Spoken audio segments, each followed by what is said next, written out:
Welcome to the internet. Have a look around. Anything that brain of yours can think of can be found. We've got mountains of content, some better, some worse. If none of it's of interest to you, you'd be the first. Artificial intelligence. It's steadily becoming an everyday part of our lives. From helping you come up with a monthly spending budget or decide where to eat, AI is everywhere. But is it a great tool to make our lives easier, or is it slowly killing our creativity and originality?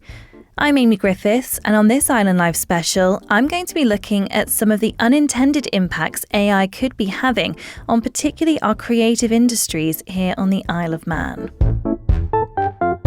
Now, this could just be me, but I've noticed more and more in recent months that businesses are turning to AI, whether that be for copywriting, their branding, or their photography. It's seemingly everywhere. So I'm going to give this a go and see just how easy it is. I've just gone on to ChatGPT and I'm going to type in a request. So I'm going to say, create me a logo for my hairdressing business. I want it to feature a modern, neutral colour palette and to be appealing to my target audience of women aged between 18 and 45. 1 minute later. Okay, I didn't like that very much. So it just didn't feel very me. So I'm going to ask it to change it and maybe make the theme a bit more botanical, something, nice to look at. 30 seconds later. And just like that, I have a logo. Is it anything special? No, not particularly. It just says Amy's Hairdressing with an outline drawing of some nice leaves on it. But it was easy and it cost me nothing but a minute and a half of my time. So it's easy to see then why some businesses may be turning to AI for their branding. But what impact is that having on the industry? Gary Cooper is director of Pixel Mixel, a graphic design company here on the island. He's had to make some drastic changes to his business since AI has come along. Started the business about just coming up for 4 years ago, and we offer graphic design, web design and build, and basically set up as a small business to help other small businesses get their online presence. What has business been like in terms of demand? How much demand has there been for your services? Initially, when I started, I was quite fortunate that I managed to get contracted into a company and I was doing a lot of work for them. So in terms of getting my own client base in, that wasn't really an issue for me. But in the last 18 months, it's been more difficult, predominantly because there's a lot of people out there doing it, but there's a lot of people also that are using AI for generating company logos. And it has become very, very difficult for me as a one-man band to actually spend the time on social media trying to promote my business, replying to emails from people asking for quotes, and really trying to price that so that I actually get the work, because a lot of them come back and say, well, that's just too expensive. I can do that myself. And yeah, you can do it yourself and you can go into Canva and get Canva to design you a logo, but your logo will be one of thousands that's out there that look the same. It might just have a different name on it. There's no personality gone into it. There's no thought gone into it. And it's just becoming increasingly difficult because companies are just not using the likes of myself and other small companies out there that offer those services. And it's really difficult as well when we are in a climate where cost of living is still impacting people on a daily basis. And if there's an opportunity to save money somewhere, when you could be paying a designer to do this and there's the option to do it for free on AI, you can kind of understand why that's maybe the direction that people are going in. I can, and I have to suffer, the cost of living increases same as the next person, and my costs are going up for the software that I use. Annual costs for that, electricity, that's going up.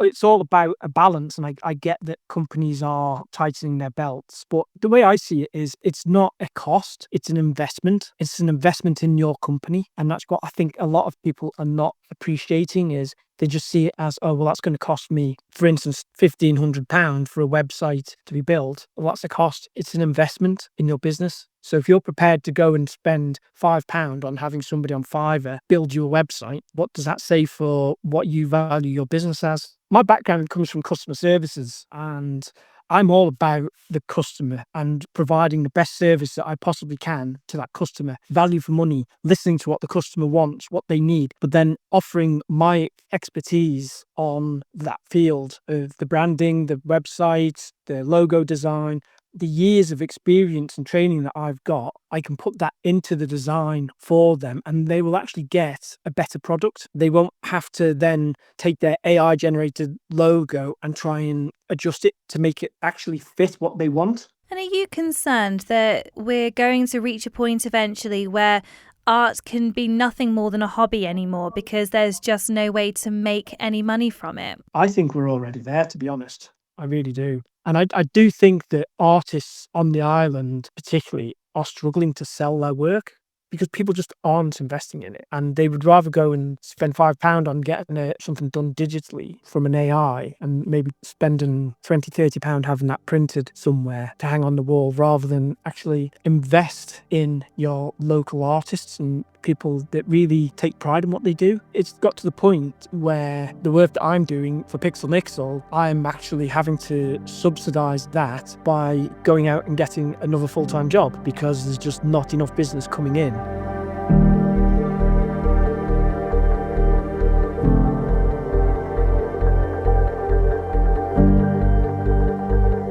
Gary's not alone in his fears.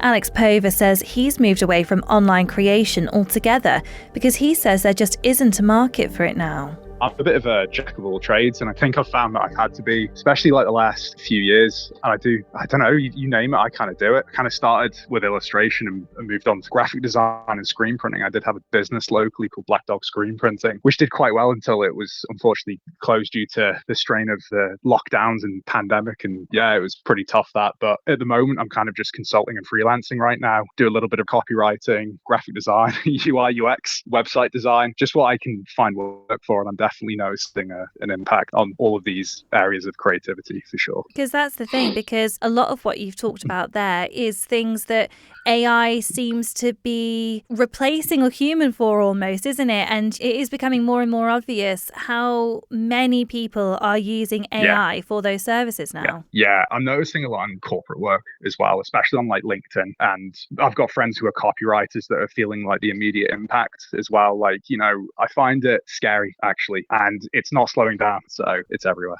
I suppose it's probably coming to a point now where you have to go, okay, well, actually, can I make money from these creative outlets anymore? Or is it just going to have to be a hobby that I enjoy in my spare time? Yeah, it's a shame because, like, to be quite honest, the reason why I became an artist and a creative is that this is what I want to do and it's what I'm good at. I struggled in school. The best grades I got were in design, in kind of doing what I do now. And it's feeling that way. And I've actually found myself moving back from digital mediums, but I find myself going back to the canvas and actually throwing ceramics. And I feel that those spaces, those kind of creative spaces, which are more hands-on and more tactile, production-based, I'm feeling that those skill sets are better and doing better off at the moment because there's a tangible physical output rather than displaying something digitally online, writing copy online, you know, whatever it is online. And I've realized that to kind of protect myself and my creative future, I realized that I might have to go back to more traditional methods. And you are kind of seeing a bit of a kickback with branding. Everyone's going the traditional route again, which is more crafty and it's got that kind of embellishment to it. But at the same time, there's a massive push on a quick AI slop, as people call it. So I'm trying to protect that and my creative output because I don't do well in offices.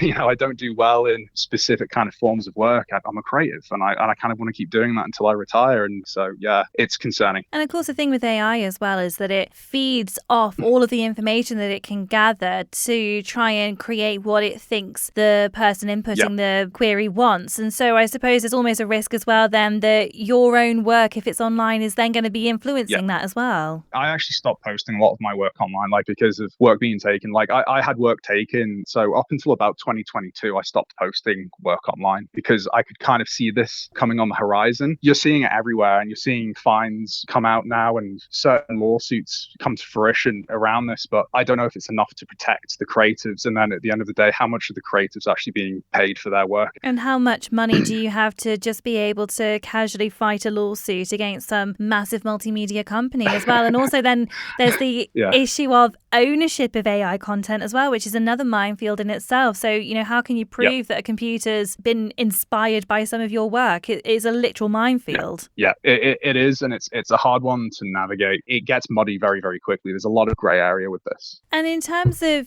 you and the impact on you and your career, I know you talked about the fact that this is what you want to do and this is what you love to do.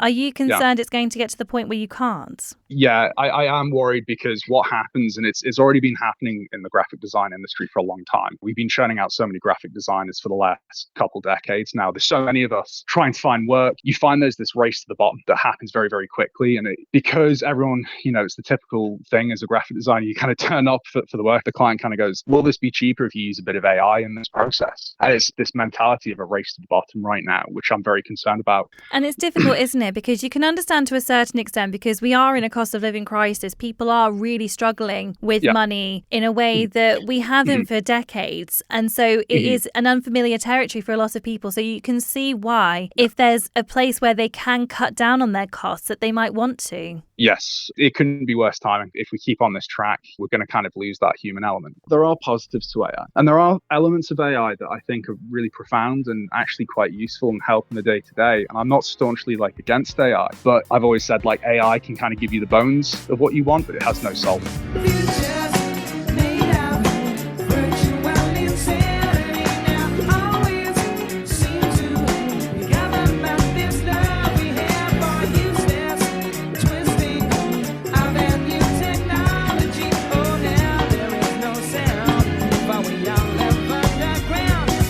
I'm Amy Griffiths, and on this Island Life special, I'm looking at some of the unintended impacts AI could be having on particularly our creative industries here on the Isle of Man.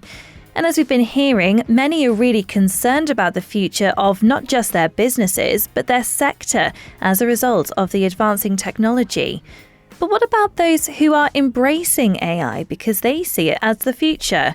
Sean is from AI and Web Solutions, Isle of Man. We incorporate AI into building websites, applications and stuff like that. We also build the chatbots as well. And what made you want to use AI in that way? Why did you think that there was a gap in the market for it? I checked out the competition for people building websites and stuff like that, and it can take a long time sometimes. For a decent sized website, you're talking 4 months and stuff like that. That's what I was seeing. And when you incorporate AI into doing the coding, you can do it in a matter of weeks. So it's one of those things that can actually speed up. And do you find that it then makes it more cost effective as well? Absolutely, yeah. A lot cheaper. So how have people responded generally to the idea? Quite well, to be honest. The most recent couple of clients we're doing websites for at the minute, they used to code when they were younger. So they actually find it quite mad that we're able to do things so quickly, because they'll give me an idea and then I'll just create a mock-up within a couple of hours just to show them what it can do. And they're always fair play, that was quite quick. So, yeah. And it's one of those things that it isn't without its controversy, because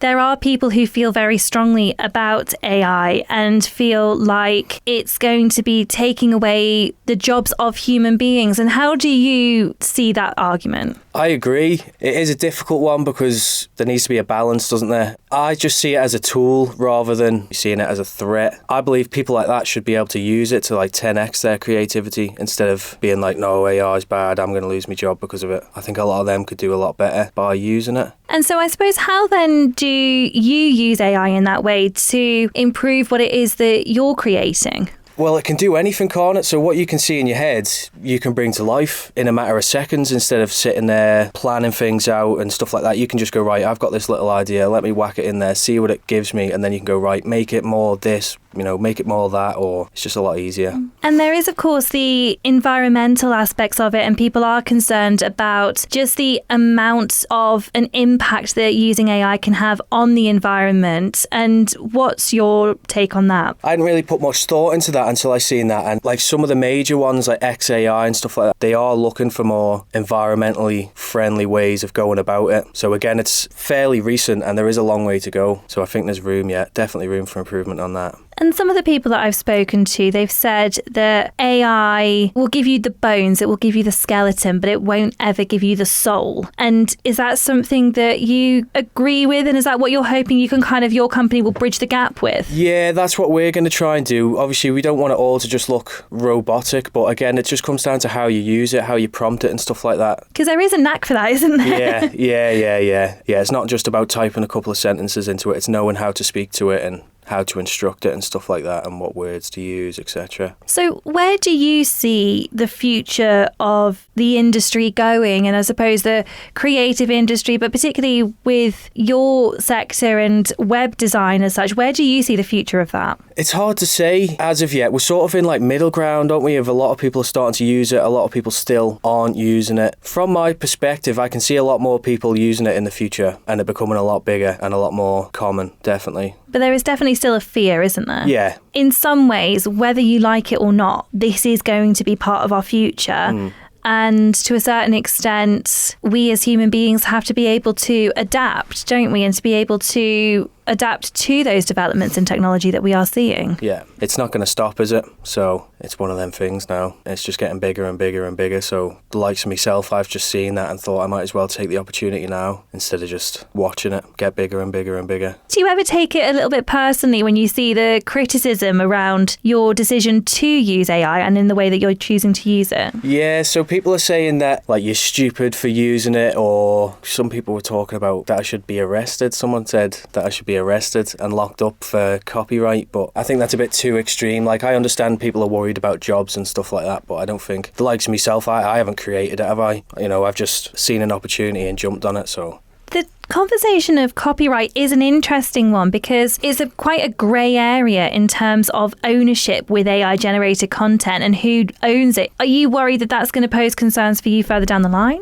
I wouldn't say so. No, again, it's difficult, isn't it? There is lawsuits and stuff like that going on, I believe, in the UK as well as America. I think there is a concern as well from some creatives that AI in some way is using their work because it scours all of the information it can find to give you what it thinks that you want and can take that from anywhere, from any source. And so, you know, there are concerns that people's own original work is going to be used to contribute to that. And I suppose that also then raises another debate, doesn't it? Yeah, I've seen somebody talking about that. Again, it's difficult because it's taking things from such a wide range. So again, it's difficult to say. For you and your company, what are your long-term goals, 1 year, 5 year plans? Where are you hoping to be? We're just looking to grow at the minute. It's been slow, so we are growing slowly. We've got a couple of quite big jobs coming up for local companies, so it'd be good to get them done and just keep growing, really. See where it goes. An important aspect of this debate too is who actually owns AI-generated content. Is it the person who asked AI to create it or the AI generator itself? Dr. Jasbir Mustafa Mamaliparat is a media studies lecturer at Queen's University Belfast and has dedicated much of his research to the ethics of AI. Yes, and this is a very hot question right now. And the short answer is no, there isn't any clear universal rules. Most copyright systems assume that authors are humans. So AI content sits in a legal gray area. So in a practical sense, say for example, if you use an AI tool, ownership usually lies with the person giving the prompts or sometimes the company that owns the tool. But this is far from settled. And I think in the next perhaps 5 to 10 years, we will see a lot of court cases that will shape the rules and legislation, much like we saw with music sampling in the past. So I kind of feel like we haven't reached a point where we have a clarity about it. And I think many of the law schools have been doing fantastic research to kind of look into the ethics aspect of it and ownership and copyright and plagiarism aspects of it. But the fact of the matter is there is a volatility to this whole act of engaging with AI tools because we are not in a position to have a definite answer about who is actually the author here. What happens if it's creating content that's heavily inspired by a human's work? And is there any way of fighting that if you're, say, the human whose art you feel has been impacted as a result of this? I kind of feel like the ownership issues is becoming a big challenge, and it is going to be a big challenge in the years ahead as AI becomes part of almost all creative and intellectual endeavors. Questions of authorship and responsibility are going to become something that is unavoidable and indispensable. It's not just about the authorship, but also it's about the responsibility and ethics. So if, say, for example, an AI spreads misinformation, who is responsible? If it creates a painting, who should profit from it? At the moment, these are open questions and we don't have any clear answer to it. But what I would stress is that communities and institutions, including places like the Isle of Man, need to be part of shaping those rules, not just waiting for Westminster to sort of decide for them. Rather, communities can come up with their own and think about what has to be their ethical position towards AI tools and things like that, and come up with a kind of a social framework. Like having a generic sort of an approach developed and cultivated would definitely make an impact and also become a kind of significant learning point for the policymakers to get inspired from. And do you think it's something that then should ultimately fall to governments and, not just the Manx one, but governments all over to be coming up with their own policies about ownership of AI content? Absolutely. I think each of the countries have started actively deliberating about what has to be their position, because the ways in which AI tools are creating challenges keep varying from society to society, a political landscape to another political landscape, and a geography to geography. And if close-knit communities like the Isle of Man, if people can really take up their agency and deliberate in small groups, in localized ways of collectives and things like that, and come up with a kind of a moral framework of that policy, then that is going to be hugely beneficial for the policymakers to get inspired from. While there is this ambiguity about ownership, do you think that there could be issues in the years to come of people who are generating AI content and using it now potentially being hit with bills and lawsuits for using that content? Or do you think it's still just too early to say? I think I can clearly predict the scenario because we already started seeing that in art and designing sector. And I think eventually we'll get to a point we'll gain clarity because we have had similar forms of mechanical interventions leading to a crisis situation, and we overcame those dilemma. And I'm hopeful that through appropriate interventions and systematic research and academic involvement and active policy development and commitment from the communities, we'll definitely gain clarity and achieve more stable sort of situation. Yeah.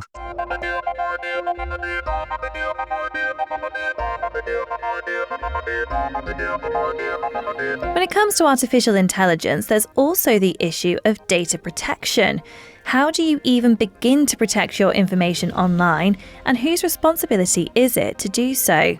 I've been finding out from the Isle of Man's Information Commissioner, Alexandra Delaney Bhattacharya. For AI to be designed, developed, deployed, it relies on huge amounts of data, so at a scale and volume that is essentially unprecedented in technology. And not all of that is personal data, of course, but a lot of it can be. And the questions for me as a data protection regulator are around issues of transparency, consent, fairness, purpose limitation. So how is that data being obtained? What are the risks associated with that data? What decisions are being made about you based on the data that is being gathered about you, and how informed are you about what is happening and why? And whose then responsibility is it to make sure that that information is clearly communicated with the individuals? I mean, obviously, we're all familiar with the terms and conditions that we see, and most of us will just flick through and agree to, but they obviously contain a lot of important information, but are often written in legal jargon, ways that you can't necessarily understand as a layperson. So whose responsibility is it then to make sure that that is communicated effectively? Well, as the data protection regulator, the law is really clear that the responsibility here is on the data controller, so the organisation that has designed, developed, deployed that system. I recognise, obviously, that it can feel overwhelming when you're scrolling through terms and conditions, but essentially there's a responsibility on the organisation there to make sure that they're communicating in a way that makes sense, that is explainable. If there are decisions being made about somebody using AI, people have a right in the law to be able to ask for a human review of that decision, essentially. And do you think that's something that people necessarily are aware of, or do you think they assume that by clicking agree to the terms and conditions that they have waived most of their rights there? It's a really difficult question, I think. I think we as a regulator have a responsibility here to make people aware of their rights. And again, that's something that I'm really trying to do more of as the data protection regulator on the island, but also helping organisations to fulfil their obligations protections as set out in the law as well. I think young people have a really strong awareness of the type of data that is being collected by big tech platforms, for instance, so TikTok, Meta, etc. And they've got an awareness of the ways in which they're being profiled. I don't think all demographics have the same awareness. So I think there's certainly work for us to do in trying to understand the privacy literacy, I suppose, of people in the Isle of Man and making targeted interventions to essentially upskill them. And where does the Isle of Man fit into all of this then? Because obviously we are a tiny little nation, aren't we? And I think it's easy to feel like we wouldn't have very much sway or very much influence over anything because of how small we are. But is that the case? I don't think that's the case at all. You know, the Isle of Man prides itself on being sort of an international centre for business and for finance. And we know now in 2025 that in terms of how we do business, a lot of that business is underpinned by personal data being able to flow freely to Europe and beyond. And for us as a regulator, you know,